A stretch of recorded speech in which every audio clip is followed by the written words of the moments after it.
ओम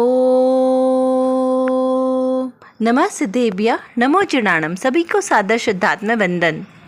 आज चैत्र शुक्ला अष्टमी का यह शुभ मंगल पावन दिवस है। अष्टमी शाश्वत पर्व होने के साथ साथ आज 1008 श्री शीतलनाथ भगवान जी का गर्भ कल्याणक तिथि का भी सुंदर पावन दिवस है। और आज के दिन प्रसारित होने वाला जो सोनगढ़ संदेश है वह बहुत ही सुंदर श्री कुंद आचार्य देव द्वारा विरचित परमागम श्री अष्टपाहुड़ जी ग्रंथ के दर्शन पाहुड़ के 33 नंबर की गाथा के आधार से हमें प्राप्त हुआ है। तो चलिए पहले पढ़ते मूल गाथा का पाठ।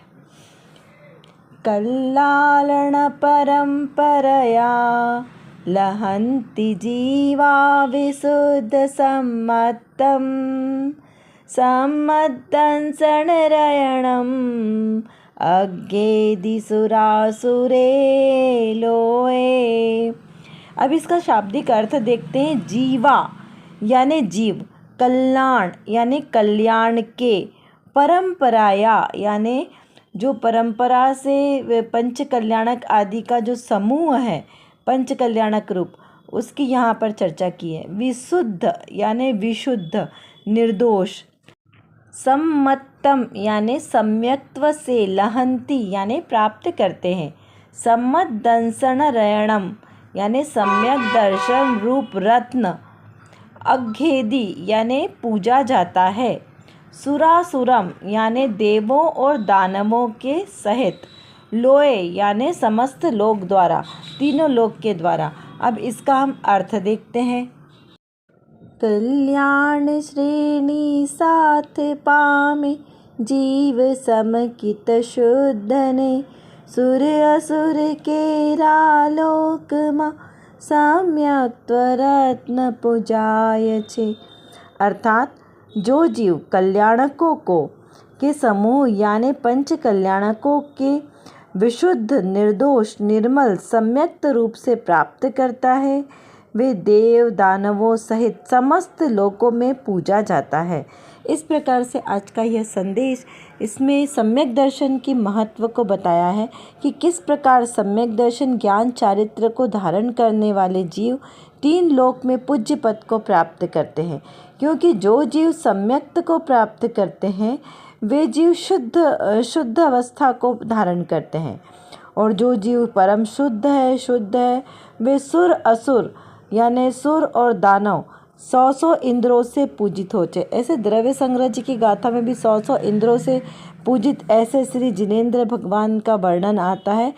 और पंचास्तिकाय जी में भी आता है ना, इंद्र सुरासुर बंदिये, कि इंद्र और सुरेंद्रों के द्वारा जो पूजे जाते हैं ऐसे 3 लोक में पूज्य जिनेंद्र भगवान जो वीतरागी, सर्वज्ञ और हितोपदेशी होते हैं, ऐसे जीव सम्यक्त के धारण करने से ही 3 लोक में पूज्य पने को प्राप्त होते हैं।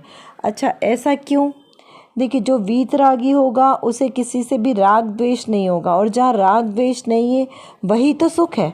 जहाँ पर भी राग द्वेष का भाव है, परिणाम है, महादुख है, और जो दुखी है उसकी पूजन नहीं की जाती। यहाँ पर वीतरागी देवों की पूजन की जाती है क्योंकि वे सर्व सुखी हैं, उनके अलावा और कोई सुखी नहीं है।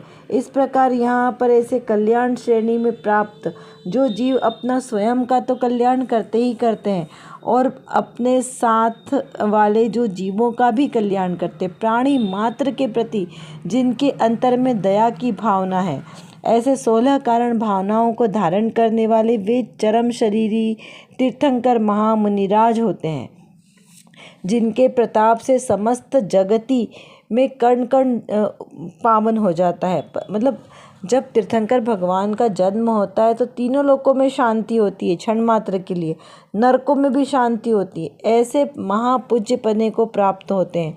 किसके बल से? सम्यक्त्व के बल से। इसलिए सम्यक्त की इतनी महिमा है। और उसमें भी दर्शन शुद्धि, यानी जो जिनको सम्यक दर्शन पहले प्रकट होगा उसके बाद ही बाकी के दो गुण प्रकट होंगे। कौन कौन से? सम्यक ज्ञान तो साथ में हो गया, सम्यक चारित्र बाद में प्रकट हुआ। तो इसलिए सम्यक दर्शन का महत्व बहुत ज़्यादा है कि पहले तो श्रद्धान पक्का हो आत्मा का, जिसे वह जीव ही सुख को प्राप्त करता है। इस प्रकार यहाँ पर आज के इस संदेश का सार निकलता है। अब देखते हैं आज की रत्न कणिका में भी कौन सी विशेष बात आई है। ज्ञानी जीवों की परिणति ही बड़ी अद्भुत होती है। उन्हें देखकर ही रोम रोम से वैराग्य झलकने लगता है। इसी प्रकार बहन श्री चंपाबेन की तो क्या बात करें। उनकी निर्मल दृष्टि और निर्विकल्प सहानुभूति इस युग में अद्वितीय है। इसीलिए उन्हें प्रशम मूर्ति भगवती माता कहते हैं कि भगवती स्वरूप जिनका वैराग्य रोम रोम से झलकता था। ऐसे अंतर्मुख होने वाली पूज्य बहन श्री बहन बहुत ज़्यादा ग्रंथों का अध्ययन नहीं किया, लेकिन फिर भी समग्र जैनागम के चारों अनुयोग का समीचीन ज्ञान उन्हें पूर्व के संस्कारों से रहा।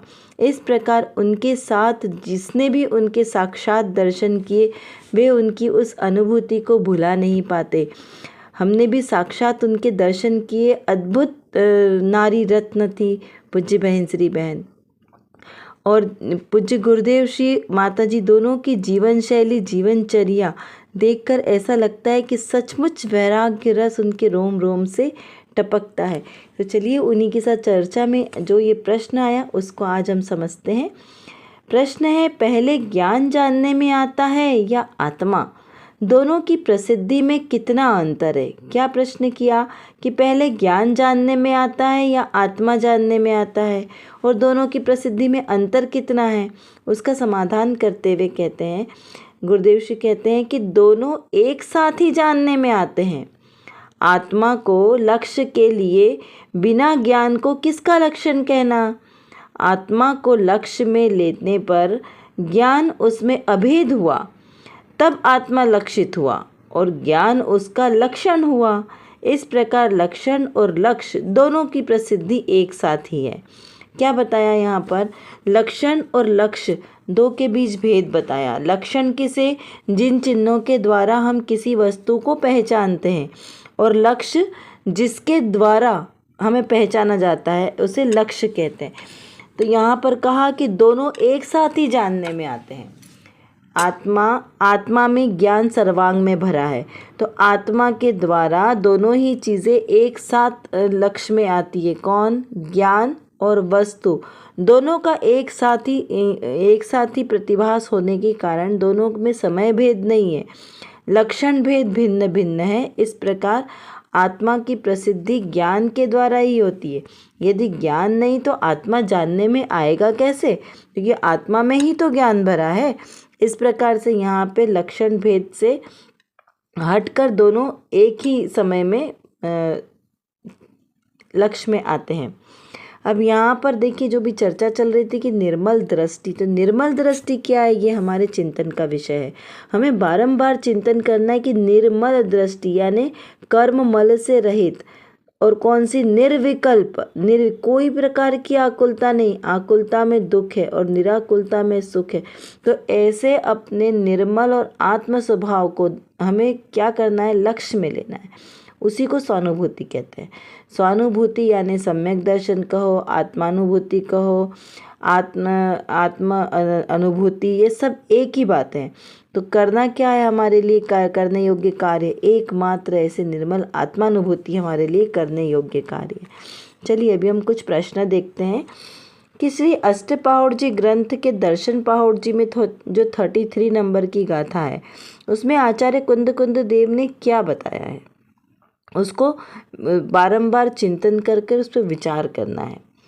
पंच कल्याणक सहित कौन होते हैं? किन किन जीवों के पंच कल्याणक होते हैं?